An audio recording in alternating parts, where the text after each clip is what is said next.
जरा सोचिए, हमने जिन जंगलों में जन्म लिया उन जंगलों से ही हमें निकाल दिया जाए, मतलब जहां हम पले बड़े उन्हीं स्थानों से हमें बाहर कर दिया जाए। क्या ये जंगल सिर्फ पौधे, पेड़ और लकड़ियों से ही संबंधित है, या यह हमारे जीवन से ही भी जुड़े हुए हैं, या हमारे जीवन का एक अहम हिस्सा है? तो ऐसे ही कुछ टॉपिक्स को पढ़ने के लिए हम आज यहाँ पर एनसीईआरटी पाठशाला के प्लेटफॉर्म पर आए हैं। ठीक है, तो मैं अमित आपको 12th क्लास की पॉलिटिकल साइंस की जो बुक 1 के चैप्टर 6 को पढ़ा रहा हूं, जिसका नाम है पर्यावरण एवं प्राकृतिक संसाधन। ठीक है, क्या नाम है? पर्यावरण एवं प्राकृतिक संसाधन। देखिए, आज हम इसके पार्ट 2 को पढ़ेंगे। पार्ट 1 हम पहले ही पढ़ चुके हैं। ठीक है, तो इसमें हमने पर्यावरण से जुड़े विभिन्न मुद्दों को बताया है। तो आज हम इसमें आगे के टॉपिक्स को कवर करते हैं, जिसमें वन प्रांतर की बात करेंगे। ठीक है, तो सबसे पहले हम जान लेते हैं वन प्रांतर होता क्या है।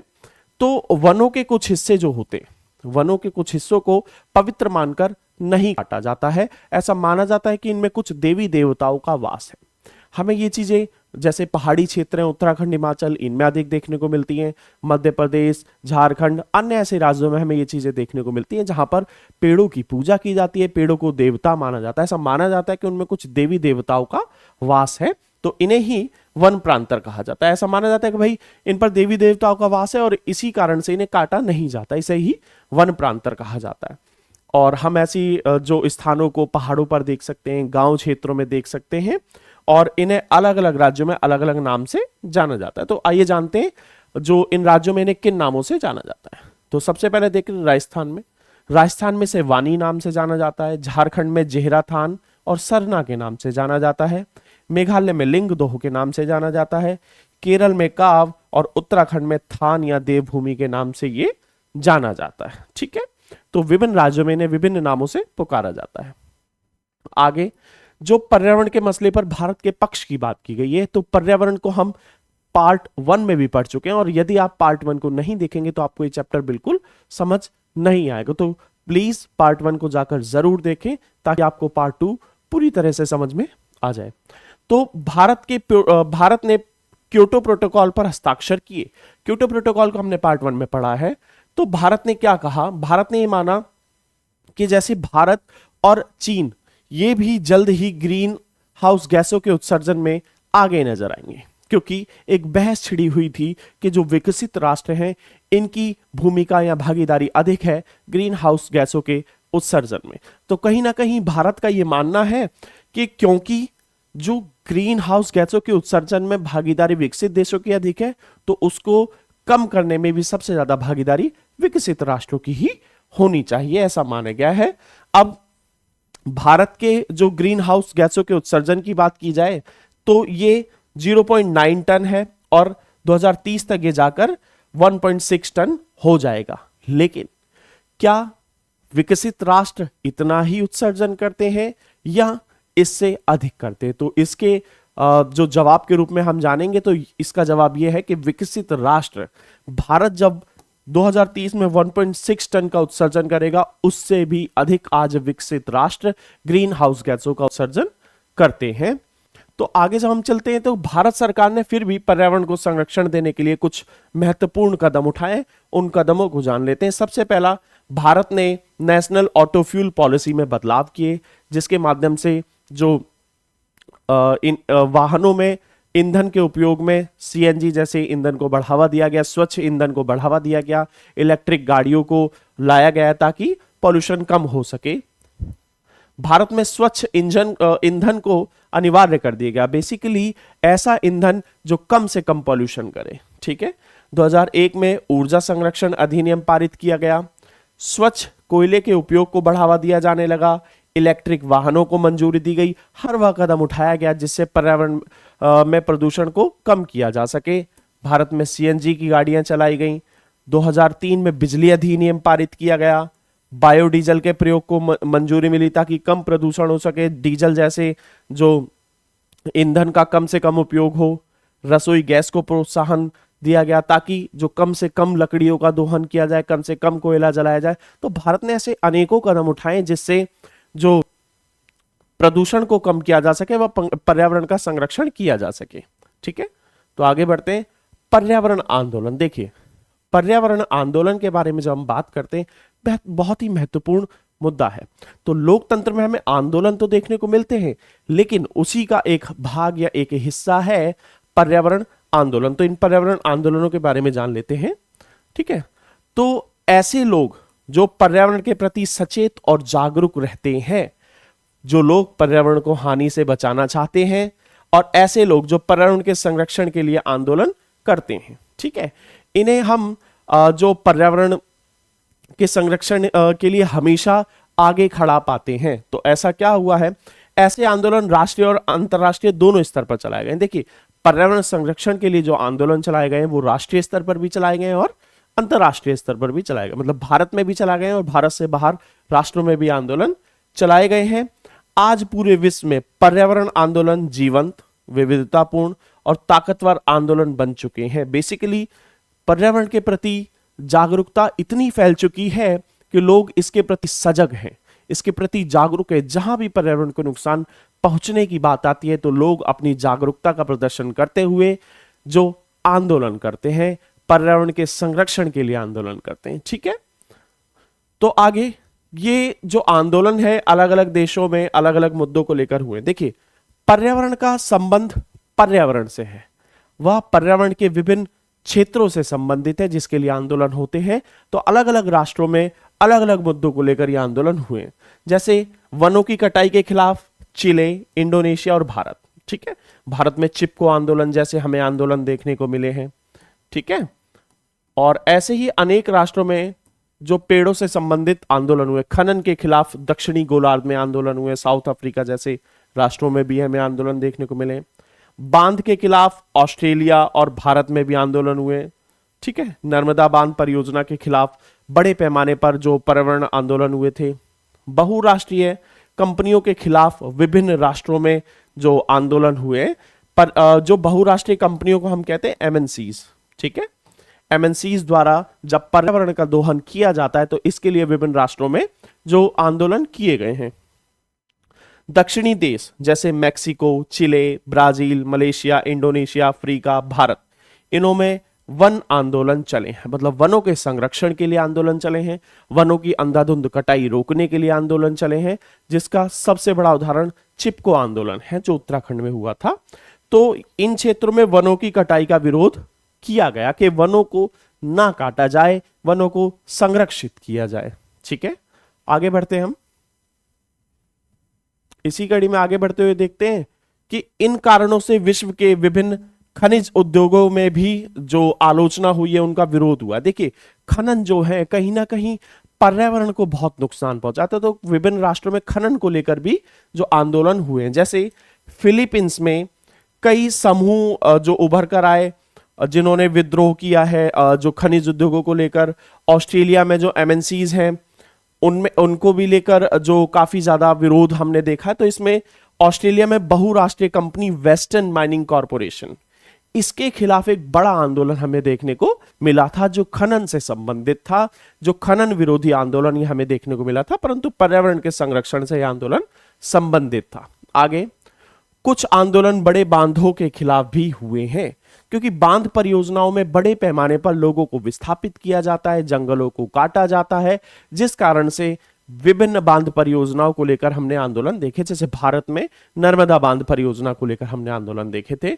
अब बांध विरोधी आंदोलन नदियों को बचाने के रूप में भी देखा जाता है कि भाई यदि जो बांध है वो नदियों को समाप्त करने का भी काम कर सकते हैं, और ठीक उसी प्रकार से ये नदियों को जीवन देने का भी काम कर सकते हैं। अब 1980 के दशक में जो विश्व का पहला बांध विरोधी आंदोलन दक्षिणी गोलार्ध में चला, और ये ऑस्ट्रेलिया की फ्रैंकलिन नदी पर, और फ्रैंकलिन नदी पर जो बांध बन रहा था उसको लेकर चला। वहां पर पर्यावरण और वनों को संरक्षित करने के लिए आंदोलन चला था। ठीक है, और दक्षिणी गोलार्ध के अन्य देशों में भी ऐसे आंदोलन हुए हैं, जैसे तुर्की, थाईलैंड, दक्षिण अफ्रीका, इंडोनेशिया, चीन। इन सभी जगहों पर बंदरगाह बनाने की होड़ लगी हुई है, बांध बनाने की होड़ लगी हुई है। तो कहीं ना कहीं इन सभी राष्ट्रों को ऐसे आंदोलनों का सामना करना पड़ता है। भारत ने भी ठीक उसी प्रकार से नर्मदा बांध परियोजना को लेकर जो ऐसे ही बांध विरोधी आंदोलन का सामना किया था। ठीक है, तो अब बांध के बारे में बात करते हैं। तो बांध के बारे में जब हम बात करते हैं तो भारत में भी हमने ऐसे आंदोलन देखे जिसमें बांध विरोधी आंदोलन का रूप लिया। इसमें सबसे प्रमुख है नर्मदा बचाओ आंदोलन। ठीक है, जब नर्मदा नदी पर विभिन्न जो बांध, छोटे बड़े व मझोले बांध बनाने की जब परियोजना आई तो इसका बड़े पैमाने पर विरोध किया, जिसका नेतृत्व मेधा पाटेकर ने किया था। तो ये 1985 में ये जो परियोजना आई थी और मेधा पाटेकर ने जो नेतृत्व किया वह आंदोलन किया। और इसका मुख्य मुद्दा क्या था? मुख्य मुद्दा था आदिवासियों और किसानों का विस्थापन, उचित पुनर्वास, मुआवजे की मांग, पर्यावरण संरक्षण और शांतिपूर्ण विरोध, सत्याग्रह, जन जागरूकता। देखिए मुख्य मुद्दे क्या थे इनका? ये मानना था कि जो लोग इस परियोजना से विस्थापित हो रहे हैं, ठीक है, उनके पुनर्वास की व्यवस्था की जाए। ठीक है, इनको आवास उपलब्ध कराए जाएं और इनको मुआवजा भी दिया जाए। और ये जो परियोजना है इसमें पर्यावरण के संरक्षण का भी विशेष ख्याल रखा जाए। अब ये जो आंदोलन था, हालांकि शांतिपूर्ण आंदोलन था, एक सत्याग्रह के जो नक्शे कदम पर चलने वाला आंदोलन था। ठीक है, इससे लोगों के अंदर जागरूकता भी आई। अब ये एक मुद्दा बन गया क्या? विकास बनाम पर्यावरण। ठीक है, वह मानव अधिकार की बहस को राष्ट्रीय स्तर पर इसने जो प्रमुख बना दिया। अब ये आंदोलन क्या हो गया? विकास बनाम पर्यावरण व मानव अधिकार। अब ये कहा गया कि क्या हम विकास की आड़ में पर्यावरण को नुकसान पहुंचा सकते हैं? क्या हम विकास की आड़ में मानव के अधिकारों का हनन कर सकते हैं? तो ऐसे ही विभिन्न मुद्दे हमें प्रमुख रूप से राष्ट्रीय स्तर पर हमें देखने को मिले, जो एक राष्ट्रीय राजनीति का मुद्दा और हिस्सा बन गए थे उस समय पर। तो कहीं ना कहीं ये जो नर्मदा बचाओ आंदोलन था, ये भारत में एक बड़े आंदोलन के रूप में हमें देखने को मिला था। ठीक है, आगे बढ़ते हैं। संसाधनों की भू राजनीति, ये एक अहम मुद्दा हो गया है। तो क्योंकि विश्व के विभिन्न हिस्सों में संसाधन उपलब्ध हैं, विभिन्न खनिज उपलब्ध हैं, लेकिन वे समान रूप से कहीं भी उपलब्ध नहीं है। उनका जो वितरण है वो काफी असमान है और इनको लेकर काफी झगड़ा होता रहता है।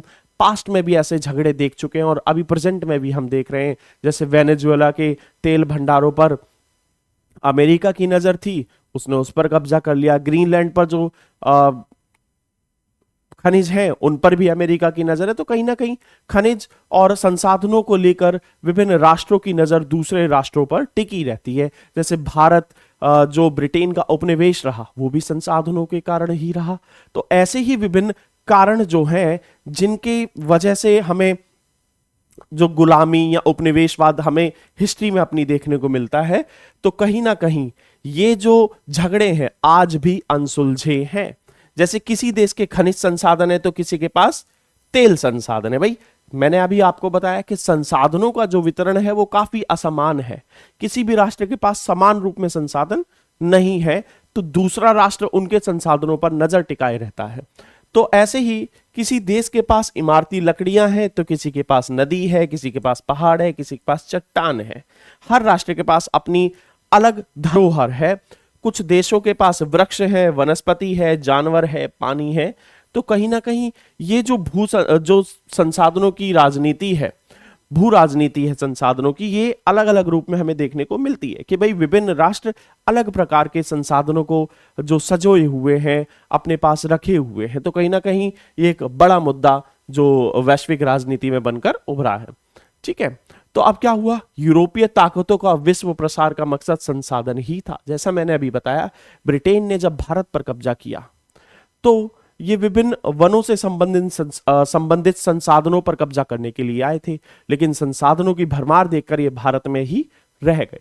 ऐसे ही विश्व के विभिन्न देश संसाधनों के कारण ही उपनिवेशवाद का शिकार हुए थे। तो अब जैसे इमारती लकड़ियां, तेल संसाधन, ये हमेशा से महत्वपूर्ण रहे हैं।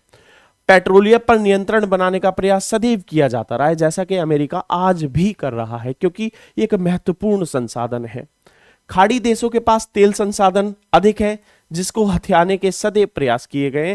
जैसे इराक और ईरान की राजनीति पर सदैव अमेरिका ने जो इंटरफेरेंस किया है ताकि वो उनके तेल संसाधनों का उपयोग कर सके। अब सऊदी अरब विश्व का सबसे बड़ा तेल उत्पादक देश है और इराक दूसरे स्थान पर आता है। बेसिकली इन दो राष्ट्रों के पास सबसे अधिक और बड़ी मात्रा में जो तेल संसाधन उपलब्ध हैं। तो कहीं ना कहीं ये वैश्विक राजनीति में बड़ा अहम हो जाता है, क्योंकि संसाधनों के कारण ही विभिन्न राष्ट्रों की भूमिका अहम हो जाती है।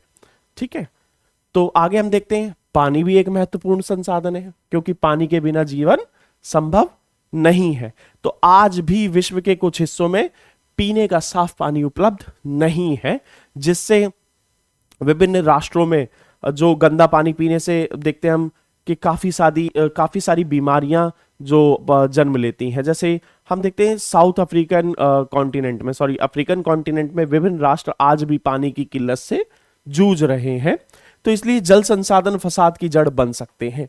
आने वाले समय में जल एक महत्वपूर्ण संसाधन के रूप में हमें देखने को मिलेगा और यही जो विवादों का कारण भी बनेगा। ठीक है, ऐसा माना जाता है कि तीसरा विश्व युद्ध जल के कारण होगा, जिसे जल युद्ध कहा जाएगा, और जल संसाधन के नजदीकी देश इसका दुरुपयोग कर सकते हैं या करते हैं।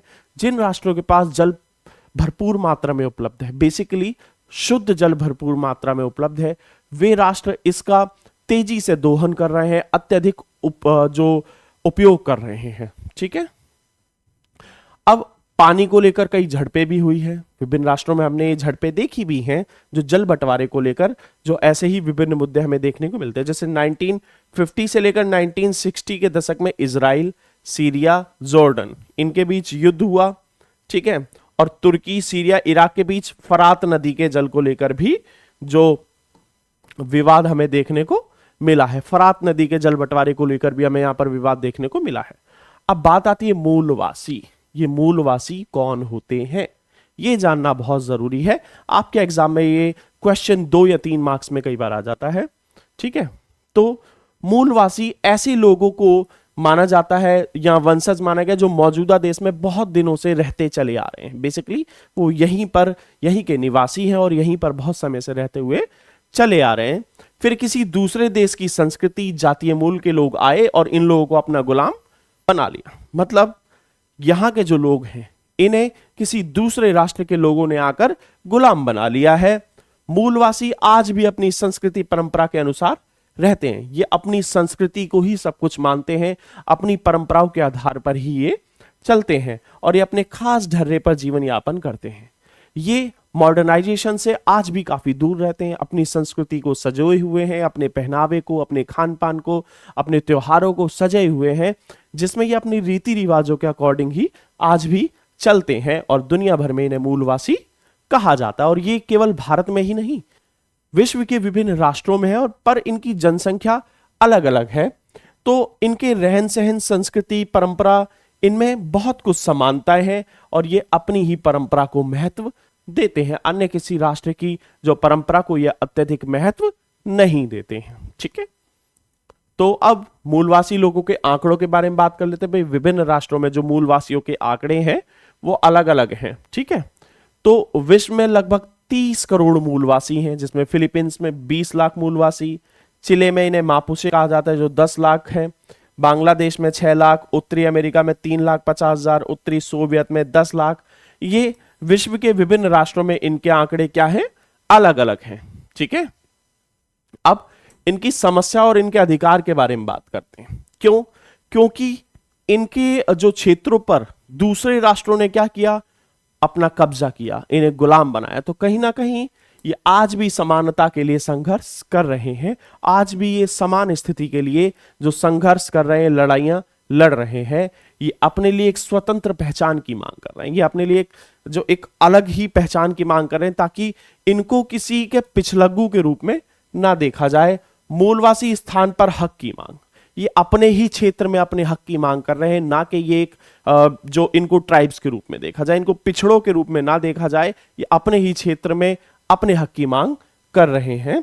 इनके जीवन में दखलंदाजी ना की जाए, ये अपनी संस्कृति को आगे लेकर चलें, अपने पहनावे को आगे लेकर चलें, अपने खान पान को लेकर आगे चलें, इनमें किसी प्रकार का हस्तक्षेप ना हो और ये अपने विकास के लिए संघर्ष करें। ये विकास का अर्थ इनका ये होता है कि विकास में ये अपनी जो संस्कृति को नुकसान नहीं पहुंचने देना चाहते। ये चाहते हैं कि विकास की राह वो हो जिसमें ये और इनके जो संसाधन है इनका दोहन ज्यादा ना किया जाए और जंगलों को ना उजाड़ने की मांग ये करते हैं। ये कहते हैं कि विकास के नाम पर जंगलों का विनाश ना किया जाए। ठीक है, तो इसी के साथ हमारा ये चैप्टर कंप्लीट होता है। ठीक है, तो ये जो चैप्टर हमारा 6 है ये 2 पार्ट्स में हमने कंप्लीट किया है। ठीक है, पार्ट 1 में और 2 में हमने 2 पार्ट्स में इसको कंप्लीट किया है और हम आपके लिए आगे भी ऐसे ही चैप्टर्स लाते रहेंगे जिन्हें हम कुछ पार्ट्स में पढ़ेंगे। कुछ चैप्टर है जिन्हें हम जो पूरे चैप्टर को एक ही लेक्चर में कंप्लीट करेंगे। तो हमारे साथ जुड़े रहिए आगे के वीडियोस के लिए और हम आशा करते हैं कि आपको हमारे वीडियोस पसंद आ रहे होंगे। और कमेंट करके बताइए कि हम आपके लिए और क्या क्या नए नए टॉपिक्स ला सकते हैं या और क्या सब्जेक्ट्स पढ़ा सकते हैं। और हमारी वीडियोस को ज़्यादा से ज़्यादा लाइक कीजिए, चैनल को सब्सक्राइब कीजिए, वीडियोस को शेयर कीजिए। Thank you.